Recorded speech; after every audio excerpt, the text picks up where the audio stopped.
Jesus and politics, Christianity and politics. As I think some of you will know, I've spent 15 years in state politics, and Aidan's here tonight. He spent more than that, I think, in politics in the federal arena. I'd also been in local government politics, and I was often asked the question about proclaiming myself a Christian and yet being in the political arena. And I know, Baden, you would have done the same. Indeed, at the 1993 election, when I was being interviewed, the very first question asked of me, was I praying to win the election? My answer on that occasion was that, of course I pray, but God's not on the electoral roll. And so I did not believe that he was actually going to be making a divine decision one way or the other. And that if there were to be prayer in that political context, it would be prayer that I would be clear in what I should be doing and saying in the political contest. Not that I was asking God to favour one side or the other, because that was not how I saw the role of receiving Jesus in politics, God in politics. But there have been many different ways that people have seen Christianity and politics, or faith and politics indeed. It's said that the Mennonites in Pennsylvania, when Pennsylvania was a colony founded by William Penn, the Quaker, they came from Europe and they wanted to separate themselves from the power struggles of Europe, and they did not believe that people should be involved directly in politics, so they refused to vote in the colonial legislature of Pennsylvania. But it is said that they prayed that the Quakers who did vote and stand for the colonial legislature, they prayed that the Quakers would win. We have seen other examples of groups who refuse to participate in the body politic. Jehovah's Witnesses, for example, have a conscientious objection to that and are actually entitled, through that conscientious objection, not to vote. The Plymouth Brethren, the restricted order, the exclusive order, don't vote. But they, of course, do, however, a number of them actively take part in political lobbying. So even though they don't vote, they will support one candidate over another. In the non-Christian arena, I was speaking with some Baha'is, and they tell me that they will not participate in state and federal elections, but they will participate in local government elections and will vote in them. In other situations, you find whole communities will vote together.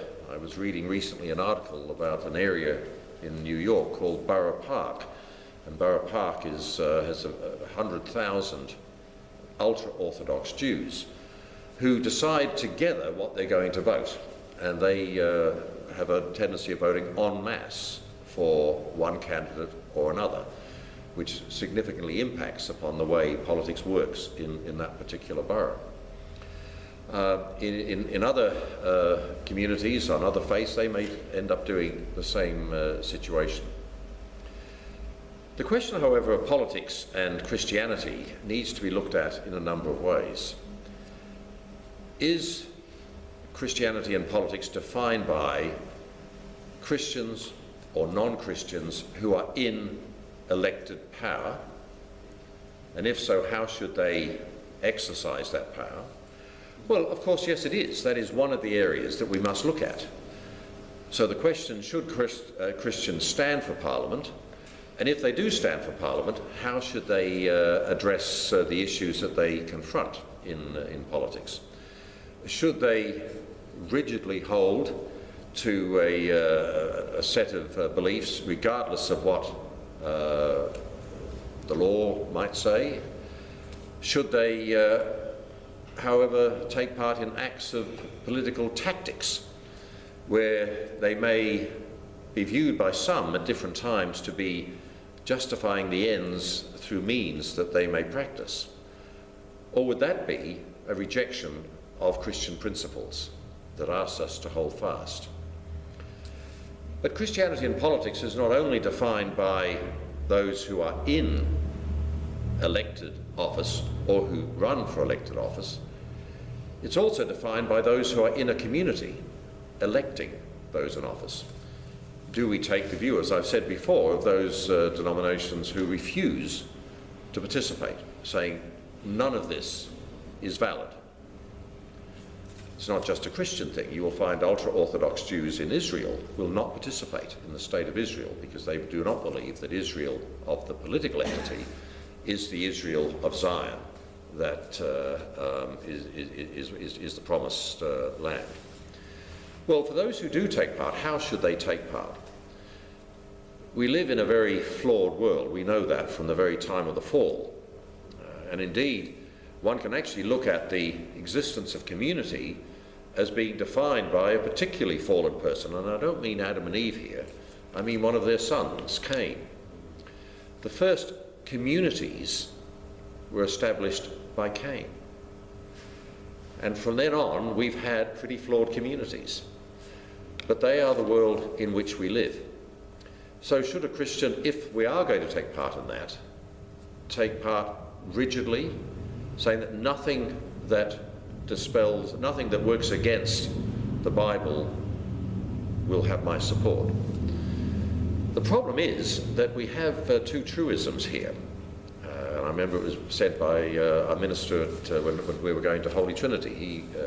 He said this. There are two truisms, and I suspect somebody else authored this, but he said it in a sermon one day. There are two truisms in this world. Truism number one: to every complex problem there is a simple solution. And that is undoubtedly true. You can think of any complex you want, and you can quickly define a simple solution. Truism number two: the simple solution is always wrong. So as a Christian goes to the ballot box, how does he or she react to what they should be doing in terms of supporting candidates who they know will end up having to make decisions about complex matters? Should they do it by forming Christian parties? Now, I want to say I respect those who have done that, formed Christian parties, but I'm against the formation of Christian parties. I believe that in them are the seeds of ending up being quite hypocritical, not any more hypocritical than any other party necessarily, but to actually ascribe the label Christian to a party in a complex, broken world, in my view, is actually going to do damage to the name Christian. And so we know that for example, the Christian Democrat parties of Europe were established as Christian parties. And there are other parties that have, in this country, likewise, been established that way. But I struggle to think that those parties established in this country won't go the secular way of the Christian Democrats. I mean, the Christian Democrats today are part of the secular political fray in Europe. So I personally don't support that. But, you know, let's discuss that, because you may have some radically different views on that matter. What about Christian lobbying? Some lobby organisations enter into the fray saying, we will bring with us votes of our supporters if you answer in this way or that way. Well, the reality of the political system is it is one of creative tension of ideas, and there is surely nothing actually wrong with lobbying, because you want to lobby for your ideas. If you go to Parliament House, you will in fact see behind each of the chambers areas called the lobbies.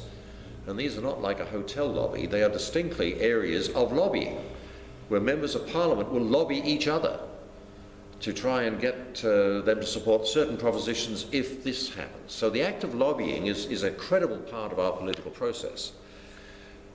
Sometimes, however, it seems there is a very fine line between lobbying and what is almost blackmail, where a group will say, we will bring for you or against you all our votes, and we will target marginal seats, for example, if you don't vote this way or that way.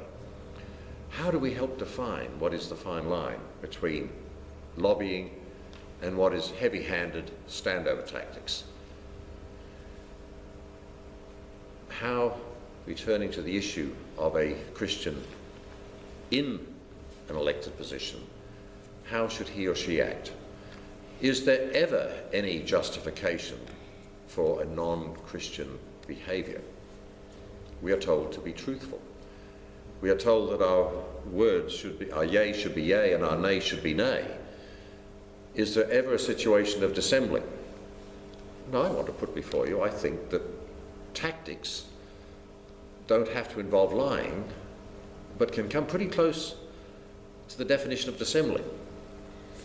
When Paul, in the Acts of the Apostles, was being challenged in court, or in a confrontation with various of the Jewish leadership, the Pharisees and the Sadducees, he tactically played off one group against the other. He divided his opponents and very deftly removed himself from a very difficult situation. But therein could lie the seeds of some very bad moving away from the path that is a righteous path. How do we know that we have gone from beyond the clever, reasonable tactics of Paul into a space which may be deeply corrupt and deeply anti-Christian as a result of that? Dietrich Bonhoeffer had to face these situations himself.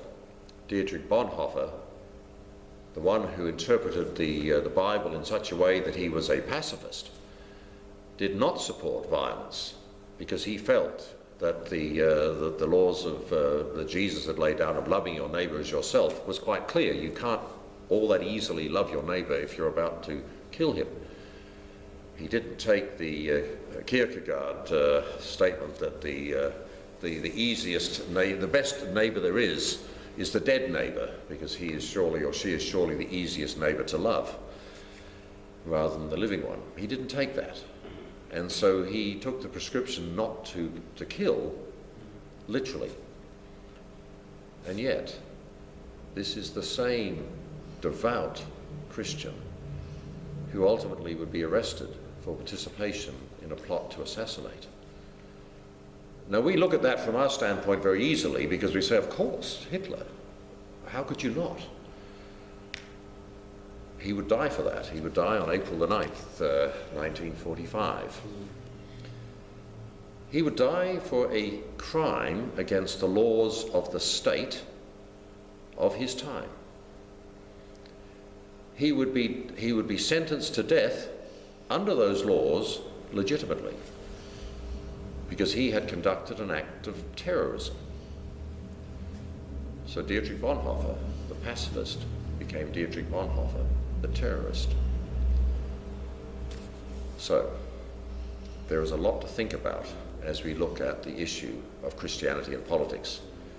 And sometimes it might seem so easy to go the path of the Pennsylvania Mennonites and say, we'll just retreat to the sidelines and live in our own communities. But God created us as social beings, and we live in society.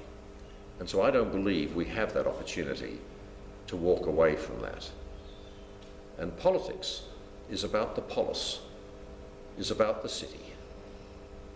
The first one created by Cain. We have to work out a way in which we can live in that. That's our topic for tonight.